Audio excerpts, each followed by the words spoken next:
So look at Chris. Chris gets out of the sport, and he's all handsome and lost some weight. And look at you. You look like $1 million, but let's not get into that. Okay, so I defended Kyler Murray. I said, folks, actors get 20 takes.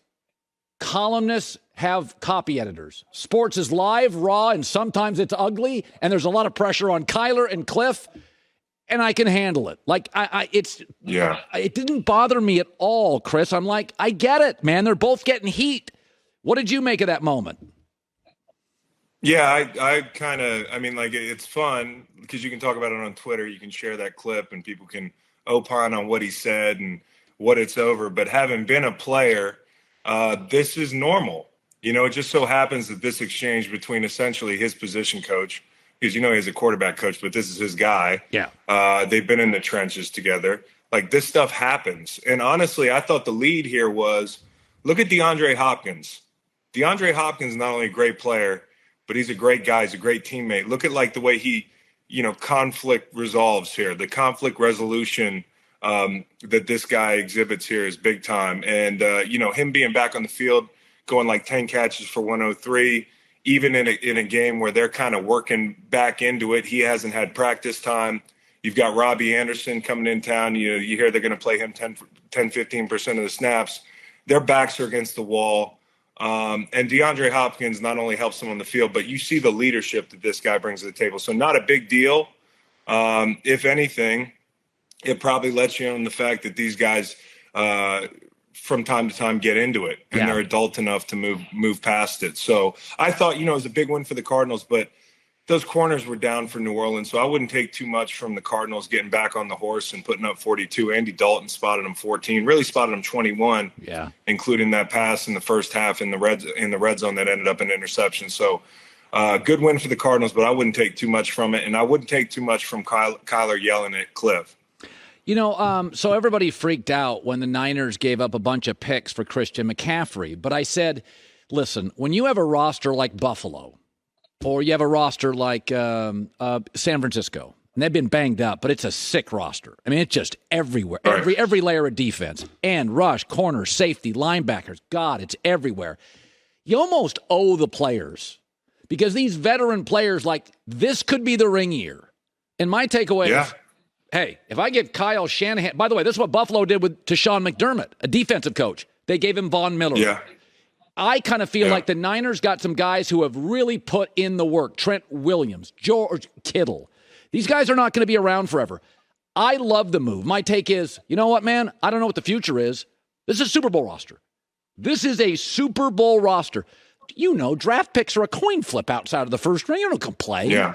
I didn't. Yeah. It didn't bother me. Did you look at it and go, wow, 4 draft picks? No, it didn't bother me. I knew the price would be high for this guy.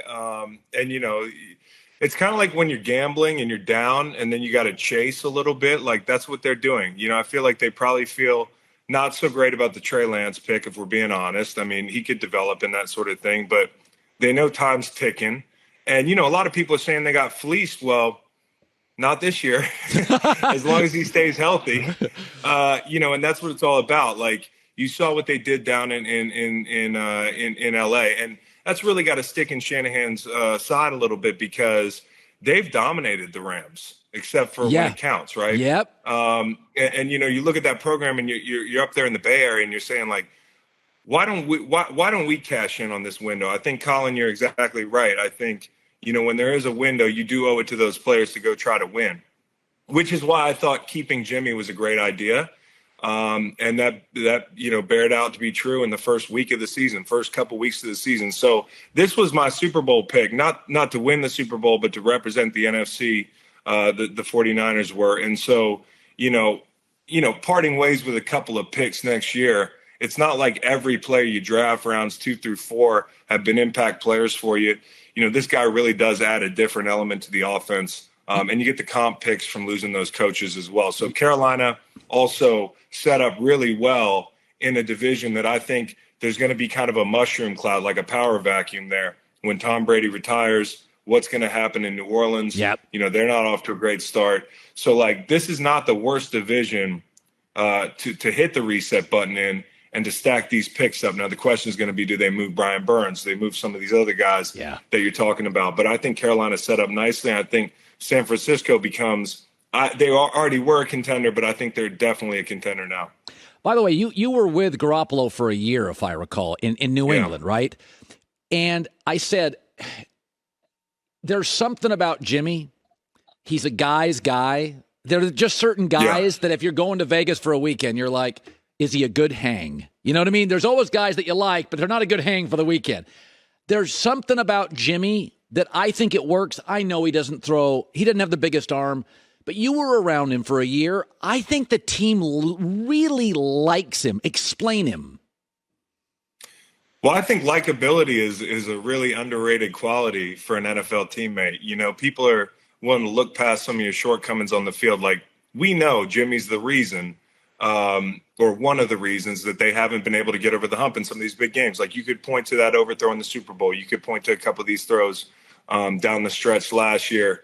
They had the Rams dead to rights, you know, with a chance to beat them 3 times in a single season. So, you know, this team's close. And a lot of people point to Jimmy and say he's the reason they haven't had a ring. And you know what, that might be true, but quarterbacks don't grow on trees. Right. And, you know, if you've got a middle of the pack quarterback who's got really like top 5, top 10, you know, locker room skills, guys, you know, you walk off the field after Jimmy throws a crushing pick, you can see guys put their arm around him, going back in the tunnel. These guys like him. You saw in that Seattle game when he came back in the game, I don't think anybody wanted Trey Lance to get hurt, obviously.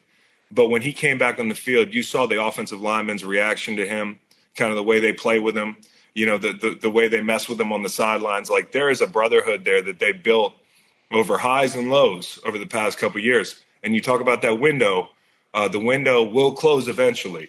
And Jimmy G, I think, deserves a chance this year, and he got it, to prove that he can get him over the hump. And he's likable, and that's what gives him an opportunity to not get second-guessed by his teammates. You remember the Baker thing. Obviously, you talk about it a lot on this show.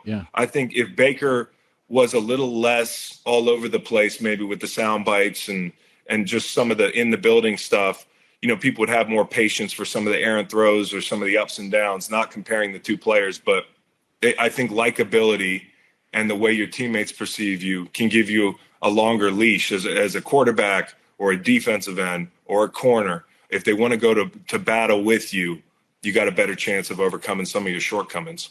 You know, we got one more question. We got about three minutes left. Eagles helmet behind you. I didn't think Sirianni would work. I watched that opening press conference. I thought, oh, good hell. He's over his skis. And I didn't know I watched Jalen Hurts in college, and I'm like, I don't know. How surprised are you they're this good this early in the process for Sirianni and Hurts? Well, I think, number one, hats off to Howie Roseman. I think there's been times where I've second-guessed his decisions. But, like, for us, when we won the Super Bowl in 2017, the window closed kind of quick. And you see, as an NFL player, like, I got to play in New England where the window's always open because you have Tom Brady and because you have players taking less. And it's a free agency destination, and you got the greatest coach in the history of the game. You go down to Philly, you saw what it was like, how the other half lives. You know, we made a run. We were kind of out of nowhere a little bit. And then the window closed. Carson left. Carson got hurt. Nick Foles left. You know, a bunch of us retired. But the core of that team is kind of still there at certain positions. And they were able to parlay that window into this window in a relatively short period of time. And I think it comes from hitting on the quarterback in Jalen Hurts. I mean, I didn't think he'd be this good. You know, I'll be the first to tell you, I didn't see this coming. What he does with his arm, what he does with his legs, but most importantly, what he does upstairs from the neck up. I think he's one of the best leaders I've seen from the outside looking in that our game has right now. And from hearing from his teammates, guys really buy into him. And, you know, you think about, look at all these teams this year that struggle in the red zone, Colin, like top 5 quarterbacks struggling in the red zone. You've got an extra weapon in the red zone. You know, not just a guy who can tuck it and run and create space, but somebody who on the 2-yard line is not afraid to put his head down and drag tacklers. So, you know, he gives a lot of teams trouble in every area of the field, you know, whether it's third down, whether it's the quarterback run game, whether it's the red zone. So I think the Eagles have the most complete roster in the NFC for sure. You look at them up front; they're deeper than we were in the Super Bowl run. They invested in linebackers, White, Nakobe Dean. They had a luxury like Jordan Davis that they could roll out there that helps them stop the run. They got 2 great corners. Oh, I would love to play with those corners, man. The clock changes for the rushers. And offensively, the one place they probably might make a move before the trade deadline would be running back.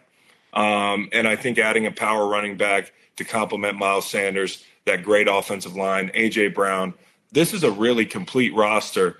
I think the Dallas game, Christmas Day, is going to be incredible. The intrigue, the build-up, and obviously 2 big market teams. The league has to be happy. New York, Philly, and Dallas all playing great in that division. Yeah, and San Francisco now. Chris Long, 2 Super Bowls, 11 years, host of Green Light with Chris Long, super smart, also founder of waterboys.org. Check it out. Great cause. As always, busy guy, young kids. He's employing his brother. I mean, this guy barely has time. We got to go. Great seeing you. Good to see you, Colin. All right, Chris Long. Hi, everybody. Thanks for watching. Subscribe here to get the latest from the show. Also, be sure to check out more of the best clips from The Herd or go watch a few segments from other shows on FS1.